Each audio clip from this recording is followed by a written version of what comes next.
नमस्कार. वैष्णव वास्तुज्योतिष या यूट्यूब चॅनलवर आपणा सर्वांचे सहर्ष स्वागत.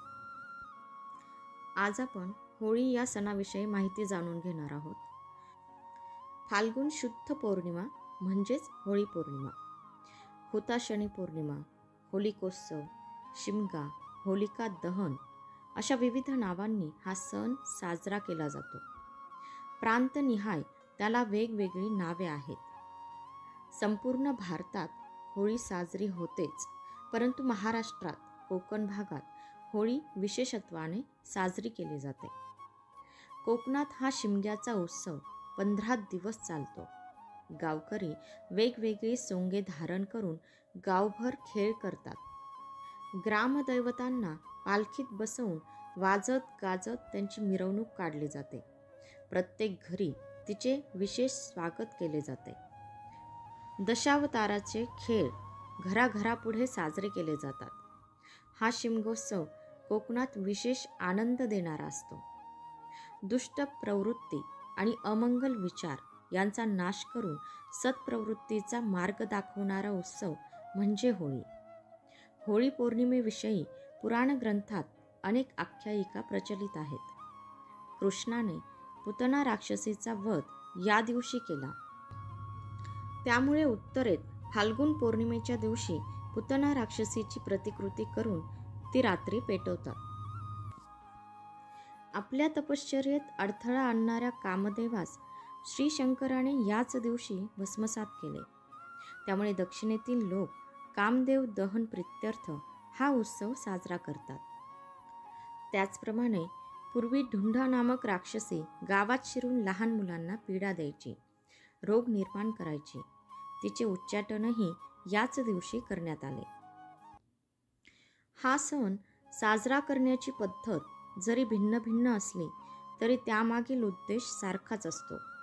जुने वैरभाव, बुरसटलेल्या अनिष्ट चालीरीती, कामक्रोधादी विकारांचे दहन यांचे समूळ उच्चाटन होणे अभिप्रेत असते. होळी पौर्णिमा ते रंगपंचमी असा 5 दिवस हा सण साजरा केला जातो. याला वसंतागमनोत्सव असेही म्हणतात, म्हणजेच वसंत ऋतूच्या आगमनासाठी साजरा करायचा उत्सव. प्रदोषकाळी होळी प्रदीप्त करावी. पारंपरिक पद्धतीने शास्त्रोक्त होलिका पूजन करावे. ग्रामदैवतेसमोर अथवा आपल्या घरासमोर होळी पेटवावी. घरासमोरील जागा गाईच्या शेणाने सारवून रांगोळीने सुशोभित करावी. मधोमध एरंड, माड, पोकळी अथवा ऊस उभा करावा. त्याच्या भोवती गोवऱ्या व शुष्क काष्ठ म्हणजे सुकी लाकडे रचावी. पूजा करणाऱ्याने शुचिर्भूत होऊन पंचोपचारे पूजा करावी. नंतर पुरणपोळीचा नैवेद्य दाखवावा. होलिकाय नमः या मंत्राने होळी पेटवावी. त्यानंतर होळीला 3 प्रदक्षिणा घालाव्यात. शंखनाद करावा. पालथ्या हाताने बोंब मारावी. होळी पेटवल्यानंतर बोंब मारण्याची प्रथा सर्वत्र पाहायला मिळते.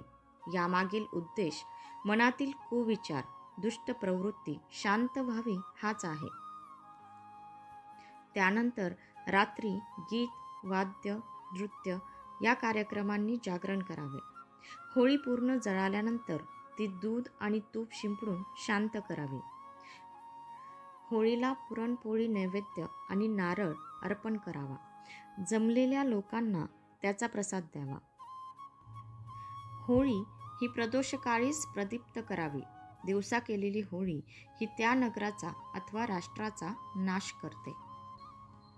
नवयुगाच्या प्रारंभास वाट करून देणारे होलिका पूजन हे संवत्सरातील अखेरचे पण अत्यंत महत्त्वाचे व्रत आहे. होळी ही आपले दोष, व्यसने, वाईट सवयी यांना घालवण्याची आणि सद्गुण ग्रहण करण्याची सुसंधी आहे. अशा या होळी सणाच्या तुम्हा सर्वांना खूप खूप शुभेच्छा. धन्यवाद.